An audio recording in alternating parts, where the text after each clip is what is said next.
Hi friends, welcome to delta news. Guntur, Krishna జిల్లాల పట్టభద్రుల MLC అభ్యర్థి ఆలపాటి రాజేంద్ర ప్రసాద్ను అత్యధిక మెజార్టీతో గెలిపించాలని మార్కెట్ యార్డ్ మాజీ చైర్మన్ వంగ సాంబిరెడ్డి అన్నారు. సోమవారం రాత్రి మండల పరిధిలోని వల్లభాపురంలో పట్టభద్రులను కలిసి తమ అమూల్యమైన ఓటును రాజేంద్ర ప్రసాద్కు వేయాలని విన్నవించారు. ఎమ్మెల్సీ ఎన్నికల్లో మరి కృష్ణా, గుంటూరు జిల్లాల ఎమ్మెల్సీ అభ్యర్థిగా పోటీ చేసినటువంటి శ్రీ ఆలపాటి రాజేంద్ర ప్రసాద్ గారిని మరి అఖండమైన మెజారిటీతో అందరూ గెలిపించాల్సిన అవసరం ఉంది.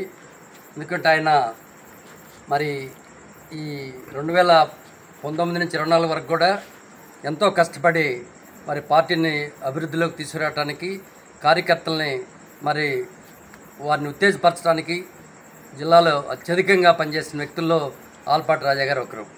మరి అలాంటి వ్యక్తికి గతంలో మొన్న ఎమ్మెల్యే ఎన్నికల్లో సీటు రాకపోవటం, మరి ఆయన సీటు త్యాగం చేసి మరి పార్టీ కోసం ఏ రకంగా కష్టపడ్డారో సీటు త్యాగం చేసి కూడా మరి గెలుపులో ఆయన భాగస్వామ్యం అయిన సంగతి అందరికీ తెలిసిందే.